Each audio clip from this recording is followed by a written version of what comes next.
Hello, everyone. Thanks so much for joining us for this new episode of Inspiring Our World. I am super inspired today because I get to interview and talk with one of my favorite people in Nikken, Ben Woodward. Ben has graced us with his presence to talk about creative entrepreneurship. So that's our subject for today. Ben, I am so thrilled you're here. Thank you for taking the time. I know you have 8 kids and a very busy life as a Royal Diamond, but I think this is going to be a fascinating conversation. So I can't wait. Oh, me too. I love the subject, Julie. And of course, great to be speaking with you as well. But yeah, creative entrepreneurship is, I think, an exciting subject for everyone. Yes, absolutely. And I think sometimes people feel, especially when they join Nikken, I mean, we do give guidelines of what sort of needs to happen in order to build a big business. But I want them to know that they can be very creative within those guidelines. Yeah, absolutely. Yeah. No, I was just going to say, I mean, entrepreneurship by definition, I think, is an expression of creativity, isn't it? So, yeah, it's, yes. To be creative or to create is to bring into existence something that is new, that wasn't there before. And as we're building our business, that's what we're doing. We're bringing into existence something that wasn't there before. And so it is a naturally creative process. But the fun part is where we get to bring our own personality to that equation and to bring our own sense of feeling and passion and what we love about the world and about ourselves and about what we can contribute into that equation as well. So I think that's huge to have that combination as an opportunity. It's lovely, isn't it? Because it gives people a lot of autonomy to be really congruent with who they are. I've always loved looking at the different people who've succeeded in Nikken and go, wow, they're all very different, but they've all done some very important things like consistent prospecting, sponsoring, building new silvers and so forth, but they're all very different in their personality. I love that. Yeah, I like that too. And that's the thing, we often use this word duplicate in a business like Nikken. You want to duplicate, I've sometimes seen people misinterpret what that means. What am I duplicating? And they often look to the Royal Diamonds, those that have achieved a lot and accomplished what they're aspiring to accomplish. And sometimes they go, I need to be like that person in order to succeed. And it's like, actually, no, you don't. Because if you look at all the top leaders, they're all vastly different personalities. Yeah, it's about duplicating the right behaviors, the right activities, but being able to do that in a creative way with your own self-expression. And that's the thing that's really beautiful, because most of life kind of tends to pigeonhole you. You get put in a box. Yeah. And at Nikken, what we're doing is we're saying, you don't need to live in that box. You can spread your wings. You can fly a little bit. You can be your authentic, best version of yourself. We want you to be yourself, but we want you to be the best version of yourself. Yeah. And that means being brave enough to go, this is how I really feel. This is what I really love. This is what I really yearn to do with my time. And you do that within those parameters that Nikken has laid out as a pathway, but with your own self-expression attached to it. And that's when it gets to be really liberating and very fulfilling. Yeah, that's the big part. I love that. I love this thought of spreading your wings and just really being your fullest self. I was actually listening to Oprah Winfrey the other day, and she was talking about her mission being to be the fullest expression of what she is made of and what she can do on this planet, what her mission is, her purpose. And I was like, that's so lovely, because it's never ending. Yeah. And wings, I did something about wings. I actually was sitting outside a couple of days ago at night, and this huge owl flew down onto my fence. Massive, great thing, and they're silent. They have special wing formation that allows them to be silent in their flight.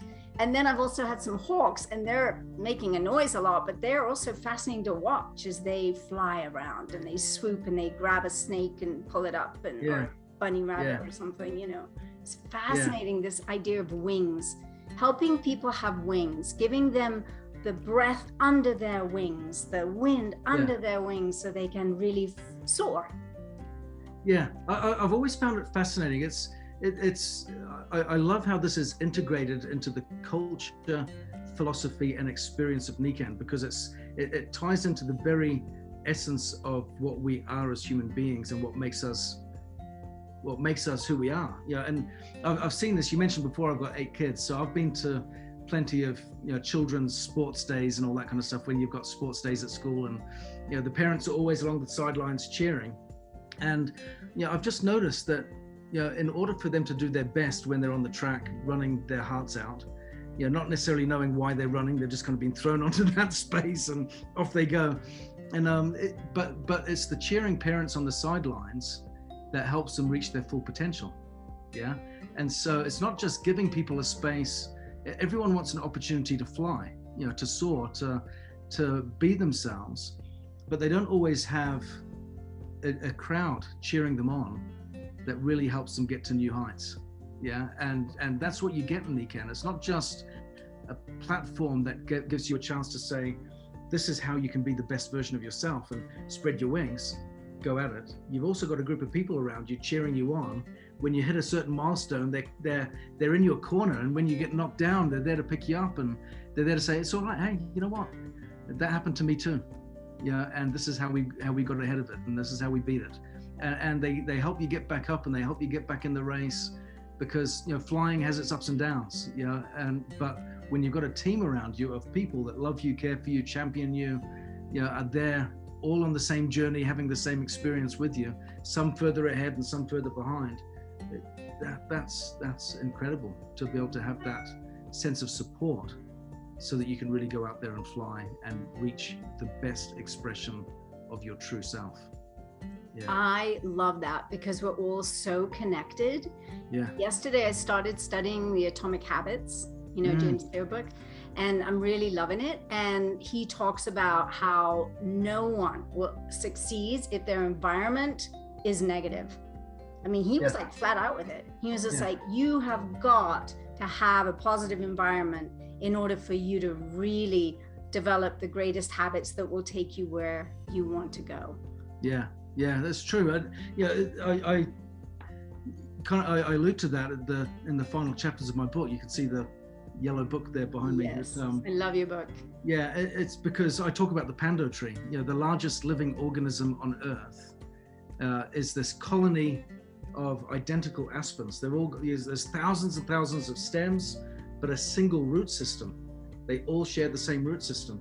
And as a result of that, they've become the largest, biggest, heaviest, and oldest living organism on the planet. We often go to, maybe it's a blue whale or something kind of significant like that, or maybe it was a dinosaur or something. This is bigger than all of that stuff, multiple times over. And I believe the reason it's become so big and it's been able to live for so long is the shared root system. Yes. Yeah. Is that in Utah or is that in Colorado? It is. It's in Utah. Yes. Yeah. Wonderful. Where you live. And it's and I think that's important, because there's some misconceptions, I think, that are out there in the world today, where people are championing, you can be it all, have it all, do it all. You're strong enough as an independent individual. And I'm not saying we can't be strong and big and all of that stuff. But what I'm saying is, we don't ever do it alone. No one succeeds as an island. No one thrives and prospers because it was all me. That's a very, very bad way of looking at it. Totally arrogant, totally egotistical, and just not true.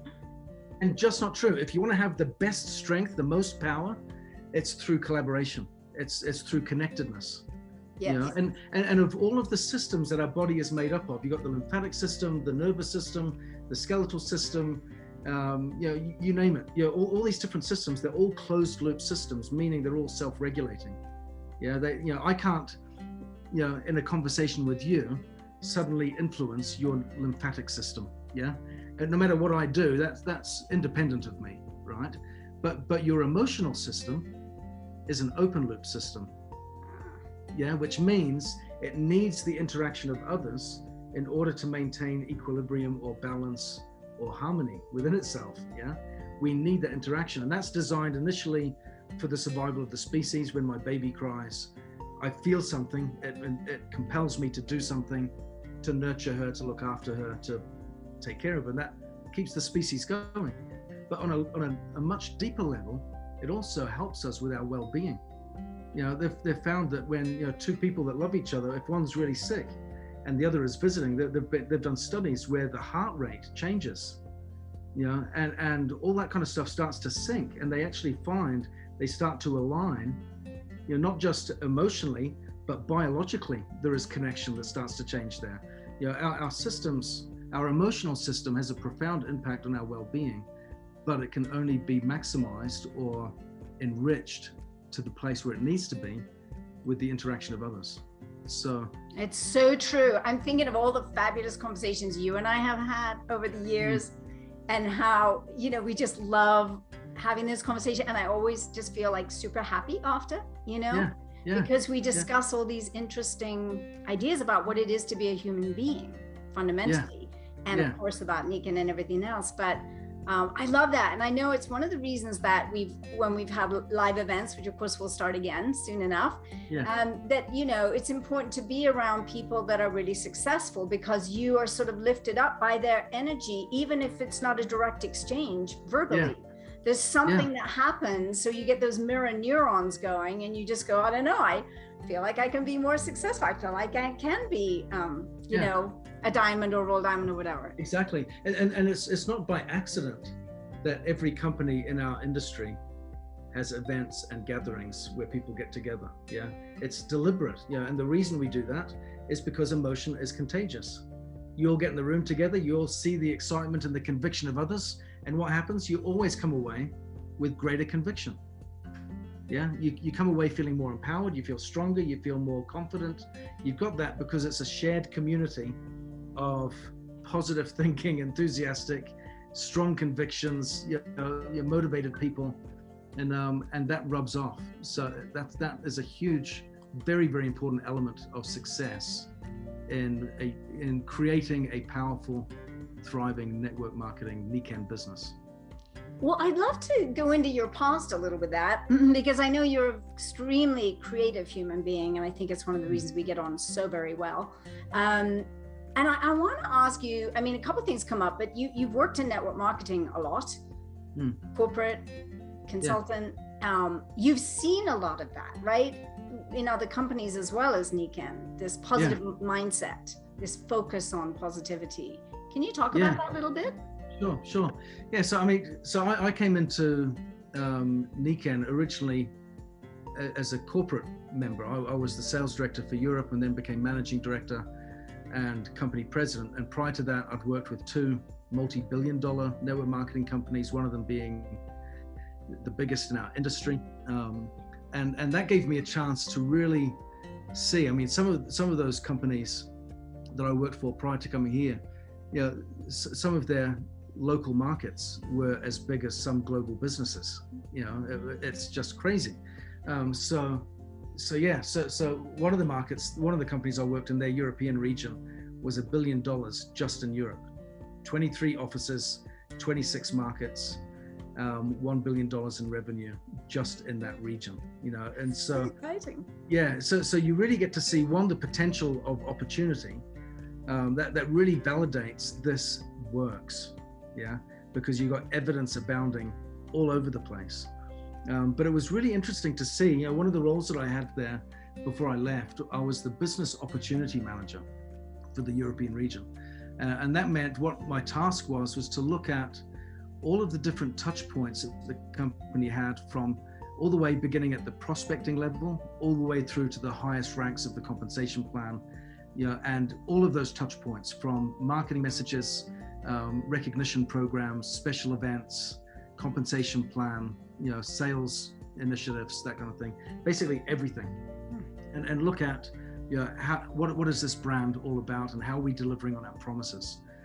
Part of that process was really interesting for me, because I went out there and interviewed some of the top leaders in this region around the top 5 markets, and some of these markets were hundreds of millions of dollars in revenue, like I said, just in that one market alone. So it was interesting to go in there and see, you know, because I would ask all these different leaders, and it was a real diverse group. I was speaking to people in the Ukraine, people in Scandinavia, people in Germany, people in Turkey, people in the UK. Yeah, this is a very different cultural representation from place to place. So it was really interesting to go, okay, what will this teach us? What was really interesting was a couple of things that have really stuck with me in that process, because that was a great learning curve, having this experience. One of the questions that I asked was, why did you join? And the other question was, how have your goals and aspirations, your dreams changed since you joined? Have they? Yeah. And that was really interesting. A lot of people, because I was speaking to the top performers, the top leaders, a lot of them had fairly small goals when they were getting started. And the reason for that was, it was kind of aligned with what they had experienced thus far in life. Yes. Yeah. I've only accomplished a little bit, therefore I only believe I can do a little bit, because sometimes our goals are really aligned with our convictions, our self-belief. So that belief, and that's why that crowd that's cheering you on is so important. That's what gets the kids running faster in the race, because they believe I can do better, I can do this. Yeah. So having that cheering crowd plays a part. But they start out going, I can only do a little bit, but then they start to get some results in and go, I think I could do a bit better than this. And the goals start to change. Yeah. And that was the neat thing to see, is, how our vision changes is often in line with our experience. When we start to get a few quick wins, especially, going to James Clear in Atomic Habits, he talks about the small wins, because what they do is it gives us evidence. It presents evidence to our minds that I can do this. Yes. So we don't need to look for major accomplishments. We don't say I've arrived when I become a Royal Diamond. Yeah, that's not the case, because there is a whole journey of becoming that is accomplished with little wins along the way that can be, narrowed down right to, I got 5 no's today. Is that a win? You got 5 no's. I got 10 no's. I got 20 no's. Yeah, that's a win, because it means you were out there talking to at least 20 people. Yes. And if you're analyzing that well, and you're reflecting and interpreting that well, you'll know what to do better and go, that didn't work that time, I'm going to change this time. And that's that creativity coming out again, right? Exactly. And you start to evolve as a person. And that's the great thing about this business model. It gives you a chance where you can say, let's dream bigger, but we're going to give you a runway where you can do something about that to make that possible. But we also know that you're going to stumble and fall along the way, because that's what success is made of. Yeah, it's made of failures. So we're going to give you an audience, a crowd that's got your back, that's going to cheer you on, that's going to make you feel like $1 million, even when you scratch your knee and you stub your toe and you fall over. They're going to pick you back up and help you keep going, because we're all in this together. And that just helps you go, I can do this. They're the cheering crowd that makes the kid run faster. Yeah. But that evaluation just helps you do better, create better, get more detail oriented, because an expert, they say, is someone that knows more and more about less and less. Yeah. It's really true, isn't it? Yes. Yeah.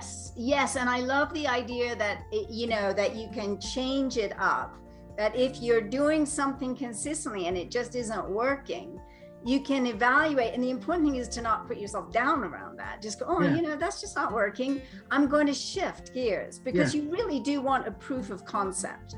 Like, it's no good doing something because somebody else says, do it, and it just isn't working for you.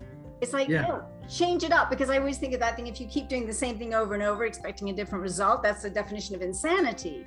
And of course it is. I mean, but we all have habits. We all have negative habits as well as positive. So of course we have some of those, but the key is to weed those out. And I think so much what you said is just, how do we interpret the data? How do we interpret that the lack of success? Just say, we're doing this, everything, but just isn't working. Let's try this. Let's try that. Exactly. Yeah. And then you've got others to help you and say, well, I did it more that way, and it worked for me. When try that. So I love this ability to flex and flow, to be creative, because we are creative beings. We're part of a massive universe that is constantly creating. It never ever stops. So I feel like the more creative we are, the more we're in flow. Whereas if we're trying to do something over and over and it isn't working, we get stuck and we're like, oh, well, I just got to push harder. Well, no, maybe not. Maybe just go around that issue. Yeah. Right? It really is. It's creating art. To me, I've always been interested in the creative subjects. When I was at school, my best subjects were art and music. And I loved that aspect. I loved the creativity that was involved there. I majored in English, and that to me was an expression of creativity, being able to write and so on. But as I moved into the business world in my career, that to me was an extension of creativity as well, because putting together business plans and strategies and looking at ways to build and grow something, like I said at the beginning of our conversation, to create is to bring into existence something new that wasn't there before. And that whole process of ideas and philosophizing and then executing and then delivering and seeing something come to life, that to me is just as exciting as playing music or painting or anything like that. It's an artistic, creative expression, and I love that. I love that. Something I've noticed, I just read another book, a new one on it's about manifesting, the 8 secrets of powerful manifesting, I think it's called. And one of the things she talks about is keeping your vibration high, keep working on it every day and check in. And if I'm not feeling great, what's happened, and forgive quickly and all those things. I noticed the other week that I just wanted to paint more. I was like, I just love color. I'm not really a painter. I just wanted to paint. And what I noticed was when I painted, I just felt so much joy. And then I could bring that joy into other parts of my life. And I think that's super important, right? Or just sit and play the piano for, 10 minutes, even half an hour. We both, come from a musical background. Is just like, or go dance your, life out, your heart out, and then come back and do your business, because you're going to have that high vibration that it's very attractive. People want what you've got. There's an example that I heard, that kind of reinforces that point about, an archer's bow, if it's always tightly strung, will eventually lose its spring. So in order to keep it, with a good stretch and being able to kind of keep its spring there nice and good, the archer needs to, on a regular basis, unstring his bow. Oh, okay. I didn't know that. So that it doesn't lose its spring. And each of us in our lives needs to take time to unstring the bow, to learn how to wind down and not be so. It's so easy in this business to get very obsessive about it, because it's so fun and it's so good. But you need to be able to take that time to be able to step back, unstring the bow, find some other way to relax, to wind down, to express yourself. Like you said, you go paint, you go play the piano, or pick up your instrument, express yourself, meditate, do some yoga, whatever it might be, and then come back to it. You've got to get that balance, and that's important. That's so interesting to hear that about the book, because I've always thought archery would be fun. I've never really done it, so with my son a little bit. And it reminds me of a guitar, because you always have to loosen all the strings when you put it away. You never put it away tight, right? Then you retune it every time. And and how does that work? Because your instrument was I'm forgetting. Trombone. Trombone. Yeah. I suddenly had a glitch, but I know it's the trombone, but I just couldn't think of it. The trombone. So how does that work with the trombone, literally? Well, it's because you don't have strings there. So I mean, when I started playing the trombone, you've got 7 set positions. It's the slide. Yes. And I was. Everyone that's met me knows I'm not a very tall man.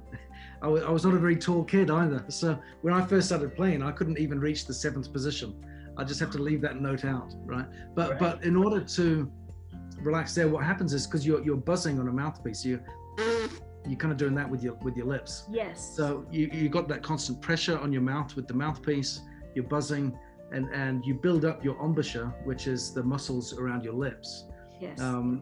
But if you're overplaying, if you're playing too much, and you're not giving yourself time to, giving yourself a break, then you end up cracking notes, splitting notes, and it goes off. So, you know, instead of unstringing the bow, a brass player would be going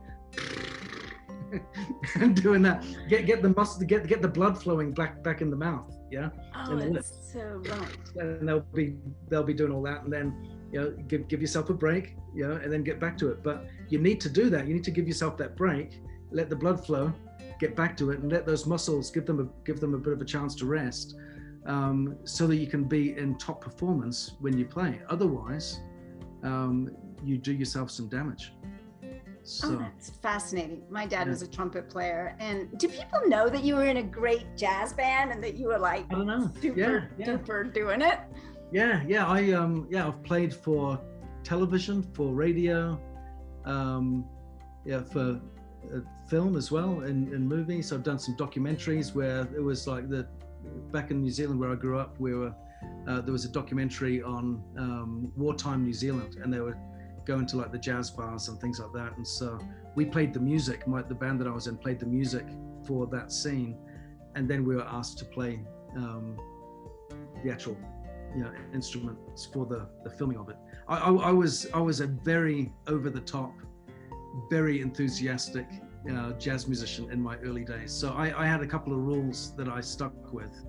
One was I'd never play in a brass band, because jazz musicians didn't appreciate or respect brass band players as much. They will only play what's on the page, whereas a jazz musician, they can read the music and play that and interpret that, but then when it comes to soloing, they improvise, and it just comes straight from the heart out. And to us, you know, that was a big deal. So there was a little bit of rivalry that maybe existed there. And the other rule I had was I would never fake playing my instrument, because you'd often see on television pretend musicians. They're not holding the trumpet right or the saxophone, and you go, what are they doing? They're not really playing. And it would wind us up as kids. So I was like, I'm never going to fake it. And then I ended up faking it, because we got Stephen King was doing a film in New Zealand, and they reached out to local musicians to see if they could step in for one of the scenes. So it was a 4th of July scene or something. And I thought that would be really cool. All of a sudden, they all went out the window. So it was, and off I went. It was a bigger game to play. And ironically, I had to get dressed up and pretend to play. So there's rule number 1 violated, in a brass band. So there was number 2. It was a double whammy. It was a double whammy right away, right? Yeah. Oh my goodness. Yeah, music was my life growing up. I played in Dixieland bands, big bands. Big bands were kind of like my main. My main avenue. I did some musicals as well. Oliver, Joseph and the Technicolor Dreamcoat, and a few other kind of local pieces and things. And, fabulous. I would have loved to have played clarinet in a big band. Even when I listen to it now, I'm like, that would have been so fun. Yeah. Actually. Oh, I absolutely loved it. Absolutely loved it. You know, it's really funny because it also reminded me, I remember a wonderful woman that I knew from acrobatics who I sponsored into Nikken. And she was like, well, I don't know how to do network marketing. And I said, well, you're a jazz musician, you know how to play jazz, just play jazz and use Nikken as your instrument. And that's what she did. And she became hugely successful. She was a diamond, you know, she was in the Millionaires Club with so many of us, of course. And I felt the same, like, well, I don't know how to do a lot of things, but I do know how to dance. So I'm just going to dance this exactly. business.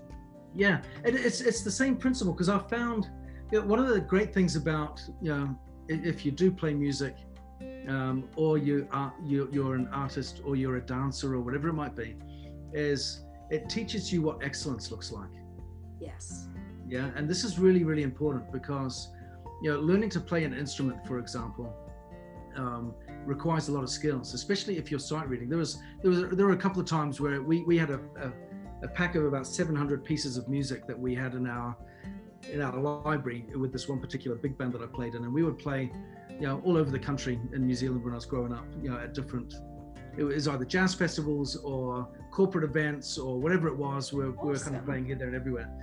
But there were a couple of times where I wasn't as prepared as I should have been, and I'd pull out a piece of music and I've not played that one before. And I go, oh, you know, and now I'm sight reading it in front of a live audience. Wow. So you got to read, you got to interpret, you got to understand, you got to execute and deliver, and you got to do all of that at a pace that is whatever is set by the music, right? So that sounds a little terrifying. Yeah. But when you've done it for a while, I guess you can, maybe I got a little bit too comfortable and found myself in those situations more than I should have. But what it teaches you though is, excellence brings with it sacrifice. It brings with it a lot of learning, a lot of sounding bad, and especially in jazz music, when you're playing, sometimes if, as a trombone, you're playing what they call shock notes, so that you got the music that, the melody is being played by the saxophone perhaps, but the trumpets and trombones, the brass, are doing the shock notes behind, da da da da da, and they kind of blast it out, and it's double forte, and you hit that note hard, but you got to do that with confidence. What if you're slightly off on your time? Da da da da. You're doing all that kind of stuff. What if you're just half a beat out, right? And then you get this da da. The music director looks at you and goes, "What was that?" And you go, So you got all these moments where you can really expose yourself as not being good, or not being prepared, or making a mistake, or going, "Oh, what was that?" Or you just hit the wrong note. You get the wrong key signature. You hit the shock note, but you play it on a flat when it should have been a natural, and it's like, oh god, that will sound bad, Oh, yes. So there's all these opportunities to look and sound terrible before you look and sound great, But when you get there, then it becomes effortless, and it's like Ben Zander talks about, getting into that state of flow.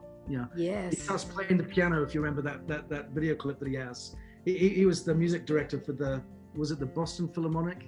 Yes, I think it was, and then in England as well. I love his videos. Yeah. I love his music. He's also, he talks about, as he's playing, he kind of moves onto one butt cheek, right, as he's playing, and he's like, what moved me to do that? Why was I doing that? He's talking about feeling it, Yes. But as you get into that state of flow, when the person's playing, it looks like it's effortless, and the only reason it looks effortless is because they've been there 1,000 times before, and they're just in the zone. It's like when you see Usain Bolt running across the finish line, breaking a world record as the world's fastest man, and it looks like he's barely trying. How is that? It's because he's in the zone. He's in that state of flow, and I think when you experience that creatively, I can lose hours, painting, drawing, that kind of thing. I can lose hours on music. When I was a graphic designer, I started my career in design. That I could lose hours at a time there.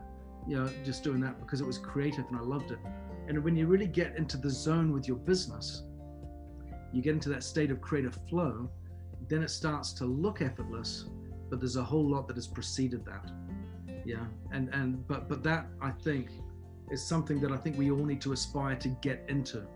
It's if you don't give it your all, if you don't give it everything, and that's what music does. When you're learning your instrument and things, you're crafting and developing a talent there that requires, if you want to be great, you've got to give it everything, right? Yes. You're spending hours practicing and hours performing, and you're on the road, traveling to all these different places and things, and it takes over your life. For about 4 years as a teenager, I didn't know what was on the charts, that all my friends were listening to, because all I listened to was jazz.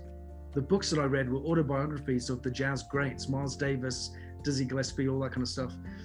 I'd read all those books, I'd devour it, all I listened to was jazz, all I played was jazz, all my mates were jazz musicians, I hung out with jazz musicians, I went to jazz clubs, everything was jazz, right? And it was my life. But as a result, it developed a certain level of skill that made it really enjoyable and fulfilling. And I think it's the same with your Nikken business. You give it everything. You've got to take that time, as we said before, to unstring the bow, right? So that you can maintain giving it your everything versus give it your everything, burn out, and then wonder what you're going to do with the rest of your life afterwards. You've got to unstring your bow, but be committed to giving it your all so you can get into that state of flow. So that when the barriers come, the obstacles, the roadblocks and what have you, you're handling it, you're responding to it, you're doing well, you're getting the results, and it feels organic, it feels natural because you're in a creative state of flow. That is where your business starts to take a different life. Yes, it does. I have so many thoughts running through, but it's so true what you say, whether it's in music or same in ballet, you work and work and work and work, you're fanatical about it. And then in the end, it looks just effortless on the stage. And I think in Nikken, when I think about that, it's like, you know, we want to have these compelling conversations with people, right? They're not normal conversations. You're a dream builder. Yeah. So there's compelling conversations. And initially when you start, it can be a little clunky and a little awkward. And when there's objections come, you like stop breathing and you go, oh my gosh, here it is. And what do I do now?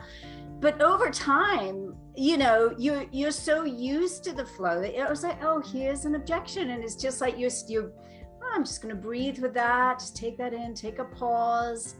Yeah. Tell me more about that. You know, like just not lose it and go, oh, now I'm kind of stuck. And you see that with people that have become whatever we call that professional expert, you know, they've got that level of excellence. And of course, then their abilities to help build that team just accelerate massively. But they've done it over and over, you know, 3 presentations a day, every day. Clunky, failing. But then you start, oh, okay, I know this now. I'm starting to feel it more. And you're more authentic then. And you're not like, you don't have a sort of a script, shall we say. You might look at scripts initially, but you're not reading off some script when you're talking with someone.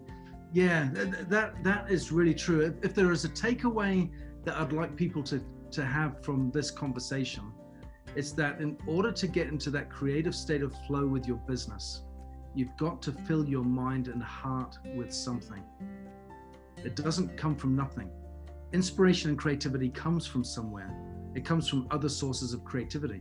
When I was, just to use the music as an example again, all I listened to was jazz for years, and I'd find when I was walking home from school, I'd be practicing improvising in my head. I'd be practicing certain lines that I was, that when I was in rehearsals earlier in the day, I'd be rehearsing it in my mind so that when I got back to my instrument, because I had it with me all the time, but when I was in class, I couldn't use it, of course, but when I was out of class, I was in the music department or the art department, I would be practicing. But I could get better in between rehearsals without my instrument because it was in here and it was in here. So I'd get a certain piece and maybe I wasn't mastering that in the rehearsal.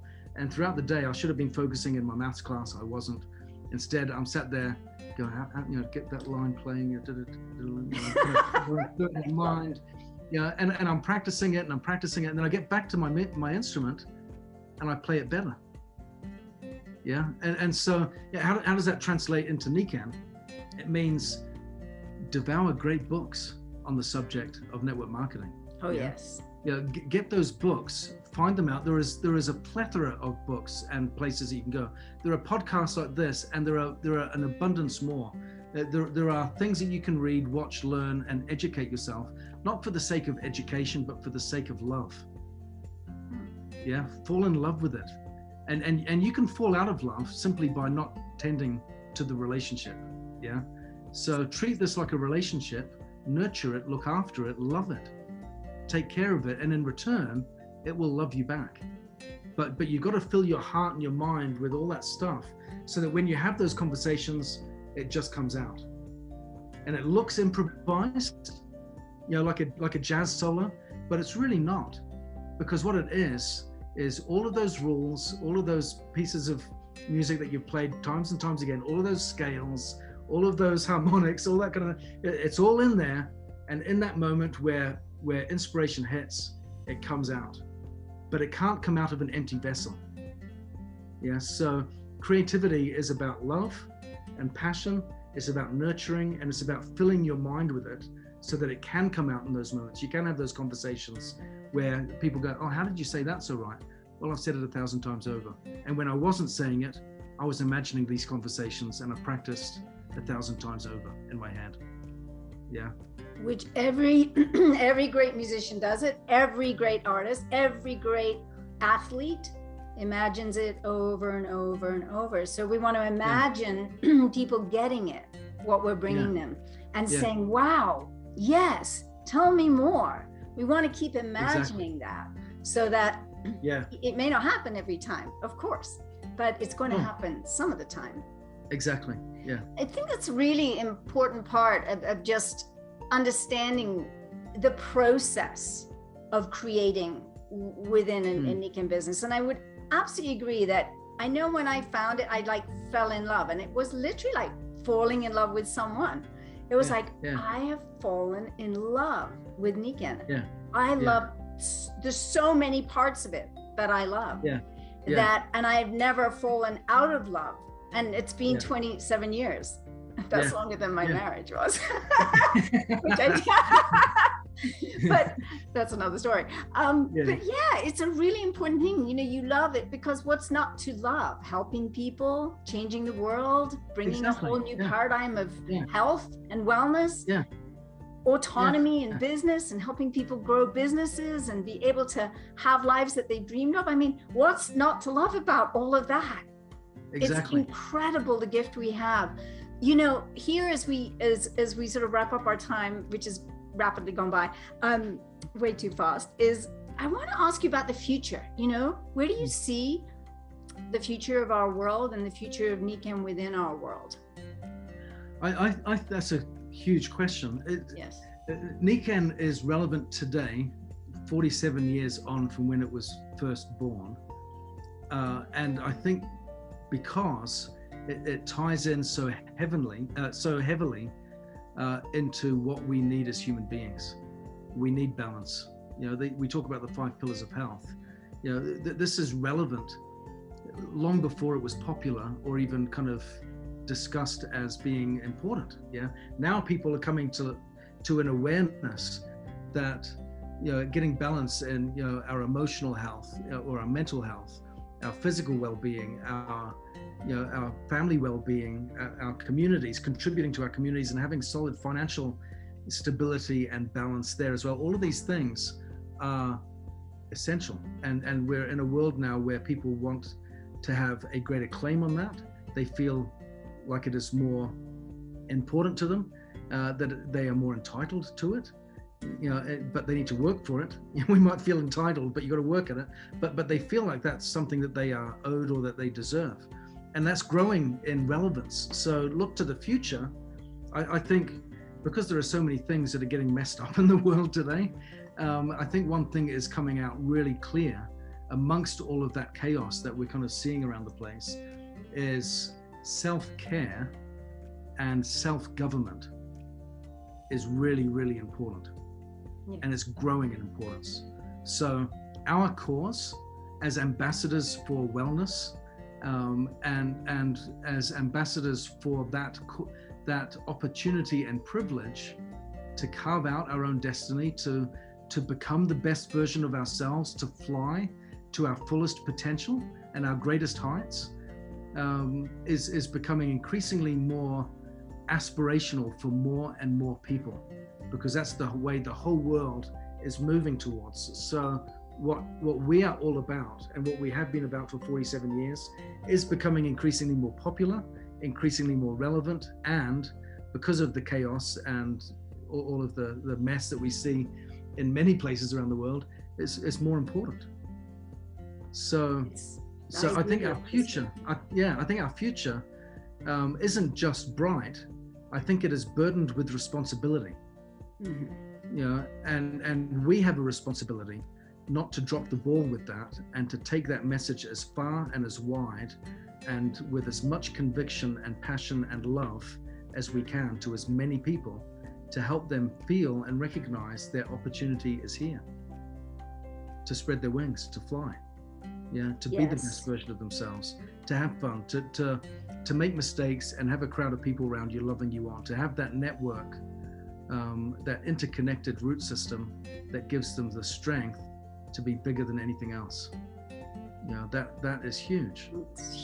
It's huge. And the responsibility, I feel that every day. I feel that that's the kind of grounded part of the aspiration. The grounded part is the responsibility of what we're here to do. And since I think there are no accidents, I think it's interesting that when you were speaking just earlier, you were going to say the word heavily, but you said heavenly. And I actually am just going to go back to that to say, I think we're absolutely on a heavenly mission. 100%. And the more you know that, however you interpret that to really help heal our world on all levels, that's what we're really up to. And when you feel that calling and you're like, oh, I always knew I was called, and I'm called here to do it here, then there'll be no stopping you. Exactly. Yeah. And we're doing that together, and I love that. That's flying high together. I love that. That's the best way to fly. It is. Yeah. It is. Ben, thank you so much for this fabulous conversation. I'm just so appreciative. I love you so much. I love you too. It's just so great. We're like birds of a feather. We really are. We always say that, like a brother, sister. It's so lovely. And thanks to everyone who's listening. I'm so pleased you're here. I hope you've really enjoyed this conversation. And don't forget, you can find us on Spotify, Google Podcast, Apple Podcast, and YouTube. And on YouTube, you can like it, and you can also comment. So please do. We'd love to hear your comments, and we'll see you again next week. All the very best. Have a beautiful week, everyone. See you later. Bye-bye. Bye, Ben. Bye.